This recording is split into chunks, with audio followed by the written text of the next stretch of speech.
प्रश्न 21. त्यांनी हा सत्याग्रह केव्हा सुरू केला?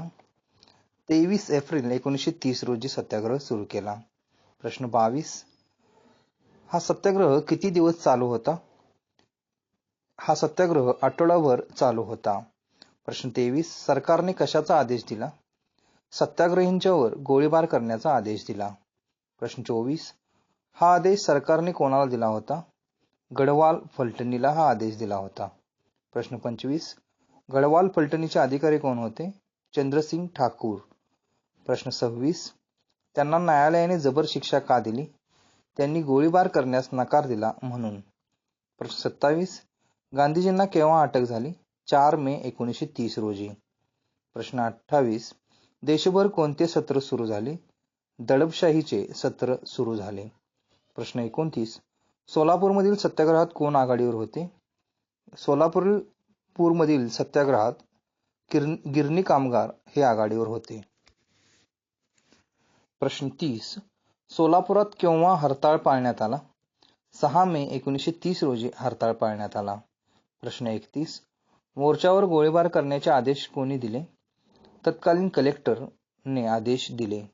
प्रश्न 32. या गोळीबारात कोण मृत्युमुखी पडले? शंकर शिवदारे हे मृत्युमुखी पडले. प्रश्न 33. जनतेने कोठे हल्ले केले? न्यायालये, पोलीस स्टेशन, रेल्वे स्टेशन व म्युनिसिपल इमारती यावर हल्ले केले. प्रश्न 34. सरकारने कोणता कायदा जारी केला? सरकारने लष्करी कायदा म्हणजेच मार्शल लॉ जारी केला. प्रश्न 35. कशामुळे आंदोलन दडपण्यात आले? सरकारच्या लष्करी कायद्यामुळे आंदोलन दडपले. प्रश्न 36. आंदोलनात कोण आघाडीवर होते व त्यांना कोणती शिक्षा दिली? मल्लाप्पा धनशेट्टी, श्रीकृष्ण सारडा, कुर्बान हुसेन व जगन्नाथ शिंदे हे आघाडीवर होते, त्यांना फाशी देण्यात आली. प्रश्न 37. गुजरातमधील धारासाना येथील सत्याग्रहाचे नेतृत्व कोणी केले? सरोजिनी नायडू यांनी. प्रश्न 38. पोलिसांनी कोणावर लाठीमार केला? सत्याग्रहींच्यावर पोलिसांनी लाठीमार केला. प्रश्न 39. महाराष्ट्रात कोणकोणत्या ठिकाणी मिठाचे सत्याग्रह झाले? शिरोडा, वडाळा व मालवण येथे सत्याग्रह झाले. प्रश्न 40. महाराष्ट्रात कोणत्या ठिकाणी जंगल सत्याग्रह झाले? बिळाशी, संगमनेर, कळवण, चिरनेर व पुसद येथे जंगल सत्याग्रह झाले. प्रश्न 41. जंगल सत्याग्रहात मोठ्या संख्येने कोण सहभागी झाले? आदिवासींनी जंगल सत्याग्रहात मोठा सहभाग घेतला. प्रश्न 42. मुंबईत कोणते आंदोलन सुरू झाले? परदेशी मालावर बहिष्कार करण्याचे आंदोलन सुरू झाले. प्रश्न 43. आंदोलनकर्त्यांकडून कोणती वाहने अडवली जात असत? परदेशी मालाची वाहतूक करणारी वाहने अडवली जात असत. प्रश्न 44. या आंदोलनात कोण आघाडीवर होते? बाबू गेनू, सईद हे आघाडीवर होते. प्रश्न 45. कोणती चळवळ देशव्यापी झाली होती? सविनय कायदेभंग चळवळ देशव्यापी झालेली होती.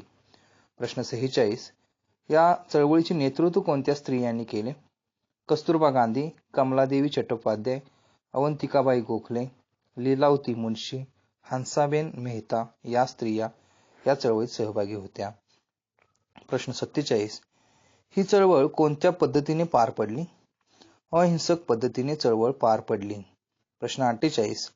ब्रिटनच्या प्रधानमंत्रींचे नाव काय? त्यांचे नाव रॅमसे मॅकडोनाल्ड आहे.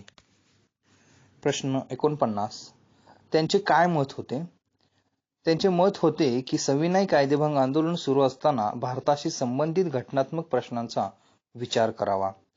प्रश्न 50. त्यांनी कोठे परिषदेचे आयोजन केले? लंडनमध्ये परिषदेचे आयोजन केले. प्रश्न 51. या परिषदेला काय म्हटले जाते? पहिली गोलमेज परिषद.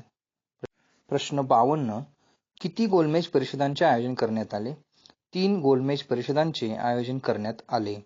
प्रश्न 53. 3 गोलमेज परिषदांचे आयोजन कोणत्या कालावधीत झाले? 1930 ते 1932 या कालावधीत 3 गोलमेज परिषदांचे आयोजन केले. प्रश्न 54. पहिल्या गोलमेज परिषदेचे अध्यक्ष कोण होते? Ramsay McDonald. प्रश्न 55. या परिषदेत कोणते भारतीय प्रतिनिधी उपस्थित होते? डॉक्टर बाबासाहेब आंबेडकर, सर तेज बहादूर सप्रू व बॅरिस्टर जिना हे भारतीय प्रतिनिधी उपस्थित होते. प्रश्न 56. या परिषदेत कोणत्या विषयावर चर्चा झाली? केंद्रीय स्तरावर जबाबदार शासन पद्धती, भारतात संघराज्याची स्थापना अशा विविध विषयांच्यावर चर्चा झाली. प्रश्न 57. कोणती आशा ब्रिटिश प्रधानमंत्र्यांनी व्यक्त केली? गोलमेज परिषदेत दुसऱ्या फेरीतील चर्चेमध्ये राष्ट्रीय सभा सामील होईल अशी आशा ब्रिटिश प्रधानमंत्र्यांनी व्यक्त केली. प्रश्न 58. गांधीजींना कोणी मुक्त केले? व्हॉइसरॉयने त्यांना मुक्त केले. प्रश्न 59. गांधी आयर्विन करार म्हणजे काय? महात्मा गांधी आणि व्हॉइसरॉय आयर्विन यांच्यामध्ये जो समझोता झाला त्याला गांधी आयर्विन करार असे म्हणतात. प्रश्न 60. या करारात कोणती हमी दिली? ब्रिटिश सरकारने भारताच्या प्रस्तावित राज्यघटनेमध्ये जबाबदार राज्यपद्धतीचा स्वीकार करण्याची हमी दिली. प्रश्न 61. दुसऱ्या गोलमेज परिषदेचे आयोजन केव्हा केले? 1931 साली. प्रश्न 42. गोलमेज परिषदेत कोणता प्रश्न उपस्थित केला? अल्पसंख्याकांचा प्रश्न उपस्थित केला. प्रश्न 63. गोलमेज परिषदांच्या मध्ये दलितांचे प्रतिनिधित्व कोणी केले? डॉक्टर बाबासाहेब आंबेडकरांनी. प्रश्न 64. त्यांनी कोणती मागणी केली? दलितांच्यासाठी स्वतंत्र मतदारसंघांची मागणी केली. प्रश्न 65.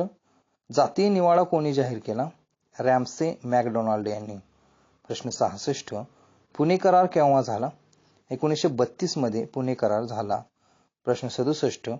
यात कोणत्या जागांची तरतूद केली? या पुणे करारामध्ये राखीव जागांची तरतूद करण्यात आली. प्रश्न 68. तिसरी गोलमेज परिषद केव्हा झाली? नोव्हेंबर 1932 मध्ये. प्रश्न 69. गांधीजींनी कोणता निर्णय घेतला? सविनय कायदेभंग चळवळ करण्याचा निर्णय घेतला. प्रश्न 70. गांधीजींनी केव्हा चळवळ मागे घेतली? एप्रिल 1934 मध्ये चळवळ मागे घेतली.